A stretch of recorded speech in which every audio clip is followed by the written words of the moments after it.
Assalamualaikum warahmatullahi wabarakatuh. Perkenalkan, nama saya Mayaldi dengan nomor NIM 2011-03-2007, kelas 3 PIR, dosen pengampu Insinyur Mahendra STMT IPM JST.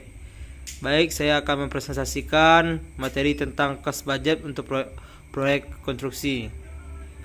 Cost budget sebagai alat kendali yang bisa dilihat dari tabel berikut. Yang kedua, maksud dan tujuan cost budget. Yang pertama, untuk mematok biaya pelaksanaan. Yang kedua, untuk memberikan batas uang yang disediakan untuk biaya pelaksanaan proyek. Oleh karena itu, cost budget harus realistik terhadap kegiatan yang diharapkan. Cost budget versus cost estimate. Pengertian cost estimate dan cost budget. Yang pertama, cost estimate diperlukan untuk perkiraan harga penawaran kontraktor. Kedua, untuk keperluan ekstrim. Ketiga, format tidak standar. Yang kalau dari cost budgetnya, yang pertama diperlukan untuk biaya produksi atau pelaksanaan. Yang kedua, untuk keperluan intern. Yang ketiga, ada format standar. Hubungan CB dan CE. Yang pertama, cost estimate yang didasari oleh cost budget yang realistik, kemudian ditambah dengan markup CB mendahului CE. Cost estimate yang diperkirakan berdasarkan tingkat persaingan yang ada, kemudian nantinya dijabarkan ke dalam cost budget untuk patokan biaya pelaksanaan. Cost estimate mendahului cost budget. Butir menunjukkan bahwa proses cost estimate yang didahului oleh cost budget biasanya karena waktu yang diberikan cukup, menunjukkan bahwa proses cost estimate tidak didahului oleh cost budget biasanya karena waktu yang diberikan sangat terbatas. 5. Butir 3 dan butir 4 semuanya mungkin terjadi, tetapi seharusnya cost budget tetap realistik. Hubungan cost budget dan cost estimate bisa dilihat dari tabel berikut. Yang selanjutnya, cost budget dan pengendalian kasus.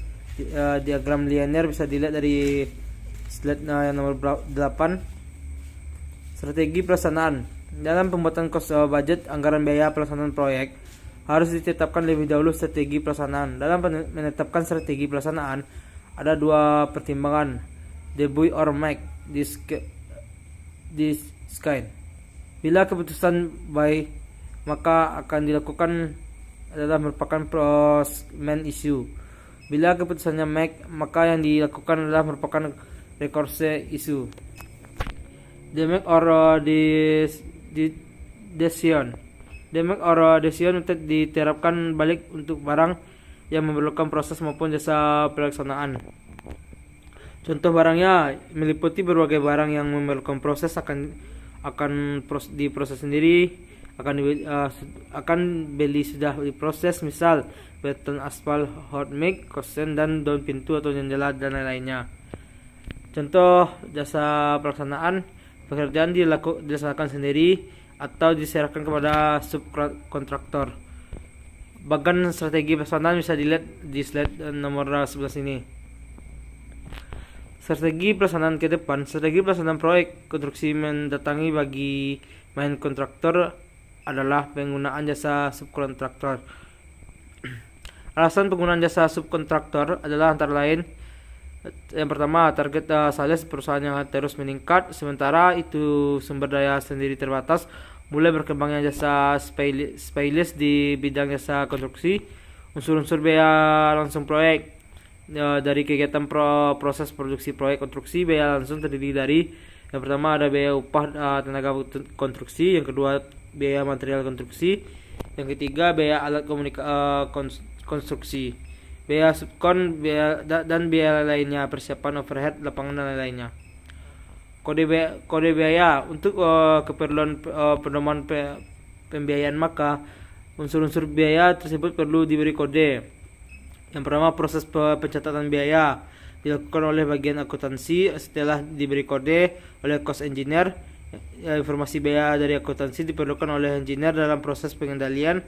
Ketiga, kode biaya dalam CB sebaliknya sama dengan kode pada akuntansi. Selanjutnya, kode pembekuan. Secara keseluruhan, semua bukti transaksi dibukukan dan diberikan pengkodean. Tidak ada standar dalam pemberian kode. Setiap perusahaan dapat membuat sendiri. Contoh untuk bahasan pengkodean sebagai berikut. Misalnya pendahuluan 1, biaya langsung 2, pajak 3, biaya tak langsung 4 dengan nomor Romawi. Kode unsur biaya langsung dari contoh bahasan di atas. Kode biaya langsung dirinci lagi menjadi subkelompok jenisnya bisa dilihat dari slide nomor 16 ini. Kode jenis tiap unsur BL. Untuk keperluan tindakan dari manajemen diperlukan kode jenis dari tiap subkelompok.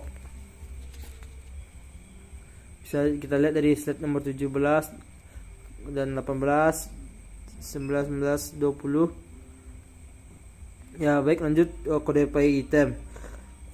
Harga jual dari suatu proyek adalah merupakan kumpulan dari harga pay item. Sedang dalam cost budget nilai pay item tidak tampak karena terurai, sehingga cost budget tidak dapat dipakai sebagai feedback bagi cost estimate. Untuk keperluan terkadang diperlukan informasi real cost dan pay item. Kode pay item bila diperlukan untuk pay item diberikan kode dengan digit keempat. Contoh untuk item beton fondasi misalnya sebagai pay item nomor 2, maka untuk semen pada beton fondasi tersebut diberi kode 2.1 atau 1.2. Kesulitan kode pay item. Walaupun kode pay item penting untuk mengetahui real cost pay item, tetapi dalam kenyataan ada kesulitan. Kesulitan tersebut adalah sebagai berikut. Yang pertama, material, alat pekerjaan penunjang. Terkadang untuk beberapa item pekerjaan tercampur. Sering terjadi switching sumber daya antara item pekerjaan.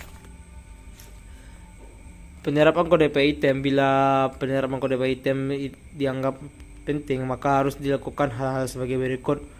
Untuk material, alat atau pekerjaan penunjang yang dipakai bersamaan terus dibagi atau dipisahkan secara jelas antar item pekerjaan yang terkait. Jangan melakukan switching sumber daya, atau bila terjadi switching harus dicatat dengan baik dan dilakukan evaluasi. Kebijakan pokok dalam cost budget. Dalam penyusunan cost budget perlu kebijakan pokok yang jelas tentang strategi pelaksanaan, yaitu pertama kebijakan subkontrak, kedua kebijakan pembelian bahan setelah jadi SPT ready mix, kontrak, aspal hot mix, komponen beton precast dan lain-lain. Kebijakan subkontrak didasari atas pertimbangan sebagai berikut. Menghindari atau mengurangi risiko, menghemat penggunaan SD sendiri, memanfaatkan potensi luar, menyederhanakan cost budget, mengurangi kegiatan pengadilan, membina hubungan kerja dengan mitra. Kebijakan pembelian bahan setengah jadi disadari pertimbangan sebagai berikut. Yang pertama, mengurangi peralatan proyek, memperingati kontrol, mengurangi kepadatan kegiatan lapangan, menghilangkan risiko waste, memanfaatkan potensi luar, menyederhanakan cost budget, menjamin kualitas produk. Baiklah, itu yang dapat saya sampaikan. Mohon maaf bila ada kata yang salah, mohon dimaafkan.